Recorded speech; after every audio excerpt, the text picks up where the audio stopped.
Olá, eu sou Hilton Souza, analista junguiano, especialista em psicotraumatologia, e estou aqui mais uma vez nesse espaço, no YouTube, trazendo mais algumas reflexões, mais alguns pensamentos. Obviamente, como eu já falei nos capítulos anteriores, nos vídeos anteriores, o livro que está servindo de embasamento para isso, para linha norteadora para essas reflexões, é o livro Caminho, Verdade e Vida, psicografado por Chico Xavier e ditado pelo Espírito de Emmanuel. E o capítulo de hoje é o capítulo 5, que tem como reflexão o versículo de João, no capítulo 3, versículo 8, que diz: Disse-lhe Pedro, nunca me lavarás os pés. Respondeu-lhe Jesus, se eu não te lavar, não tens parte comigo. E o título do capítulo é Bases. Esse é um versículo bastante interessante e eu acho que tem uma imagem forte que talvez até choque alguns de nós a princípio ou nos façam pensar, peraí, o que está acontecendo? O que está sendo dito? Eu fico imaginando aqui que a fala de Pedro, quando ele diz nunca, eu acho que nunca tem é uma palavra de uma força muito grande, às vezes até absolutista, às vezes não, absolutista, e ele diz, nunca lavarás os meus pés. E eu imagino que essa fala tenha como fundamento a ideia de que Pedro reconhece a pequenez dele, diante do Mestre, diante do Cristo, que ele, esse discípulo ainda pequeno, em termos de autoridade moral, em termos de espiritualidade, frente ao Cristo, não se sentiria confortável, nem se sentiria digno de ter os seus pés lavados por tal ser. E esse é o pensamento que eu imagino, não tenho como saber, mas fantasio que tenha fundamentado a fala de Pedro para Jesus.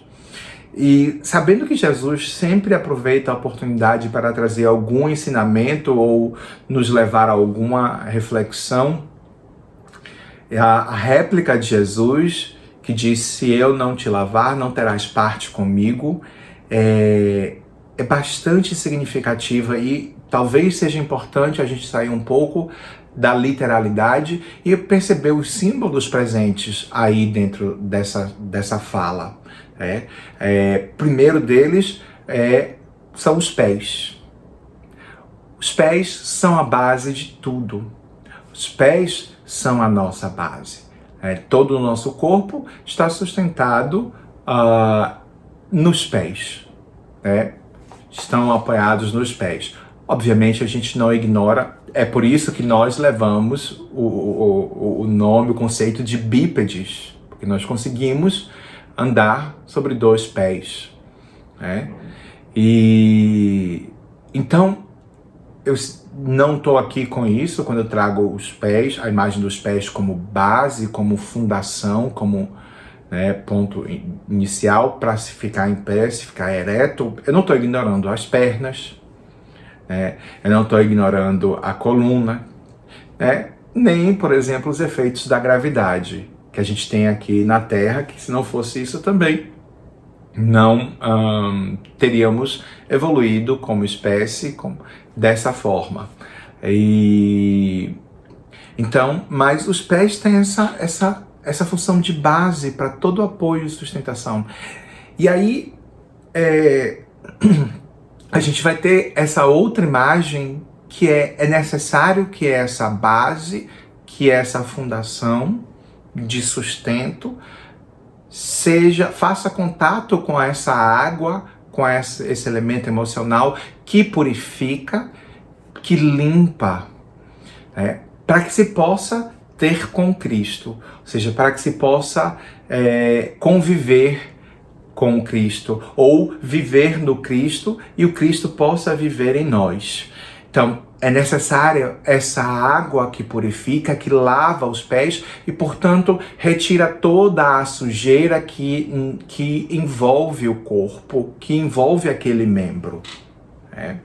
Então, da mesma forma, é necessário que nós façamos contato com Cristo e tudo aquilo que Ele representa de sua espiritualidade, de amor, de bem, de serviço, e deixar que isso purifique a gente, deixar que isso transforme, para que a gente verdadeiramente possa seguir os seus ensinamentos e cada vez mais funcionar como um veículo, como um instrumento, ou como mais um, entre aspas aqui, claro, discípulo do Cristo. Então é necessário essa purificação, porque vejamos, nós ainda, antes de despertarmos, até despertarmos para essa espiritualidade, para esse lado mais sublime, mais nobre, nós estamos ainda muito conectados com os instintos, com as bases mais animais, mais instintivas, mais primitivas. Portanto, em paralelo a isso, também com os aspectos mais materialistas da nossa vida aqui. E nós sabemos que uma alma não se limita apenas ao seu veículo, ou seja, ao seu corpo. Ela vai além disso. E é nesse contato com esse elemento purificador que ela vai se transformando e cada vez mais se tornando possível e digna de realizar trabalhos maiores, vamos assim dizer. Se a gente pegar os seres mais, assim, os vultos de referência ou de exemplos de bondade, de caridade, de humildade, a gente vê que, obviamente, esses seres têm um ponto, seguiram, têm como modelo o Cristo, e ao fazerem contato com isso, abdicam daquela posição, daquele meio, daquele status onde se encontram, onde vivem, porque percebem que não faz mais sentido, percebem que aquilo também representa uma ilusão, que aquilo não é a verdadeira vida. Não significa que eles desprezem, que eles desmereçam, que eles façam chacota, mas eles entendem que a verdadeira vida não se limita ou não está limitada apenas a isso e que, portanto, aquilo se torna pequeno e incapaz de preencher ou satisfazer as suas almas. Então são necessários voos mais altos, ou são necessários olhar para o horizonte, vamos dizer assim, para que a alma possa se apacentar, possa vivenciar aquele amor mais sublime, mais altruísta e, portanto, seja capaz de também fazer a sua parte, de dar a sua contribuição. Mas é necessário algum elemento de purificação, algum elemento de retirada que nos convide a sair daqueles estágios mais ignorantes e atrasados, portanto, nesse sentido, por serem mais ignorantes, e que a gente possa, então, se tornando digno dos passos ou das situações que se apresentem em nossas vidas. Então, é claro que sem promover diariamente, constantemente, nas nossas relações, essa purificação, tendo como inspiração esse amor crístico, essa humildade, essa caridade crística, nós não seremos capazes de transitar nesses ambientes. Vamos, assim, talvez fazer uma comparação no sentido de que nós não vamos, por exemplo, a um jantar, uma festa que seja um jantar, a um banquete, com roupa de praia, ou a gente não vai simplesmente de bermuda.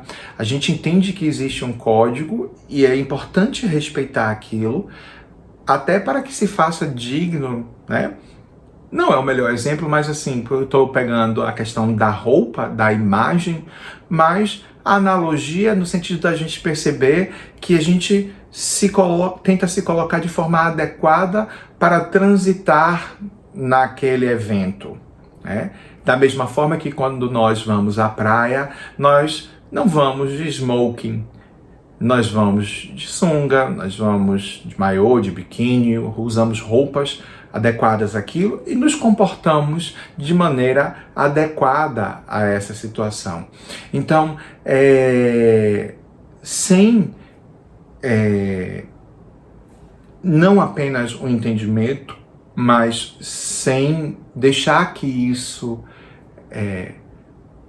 nos penetre, entre em nossos corações, não é possível. Nós não seremos dignos de estarmos convivendo com Cristo ou de vivermos a vida verdadeira, mesmo dentro dessa matéria. Espero que tenham gostado. Por hoje a gente fica por aqui e espero vê-los no próximo capítulo. Até lá!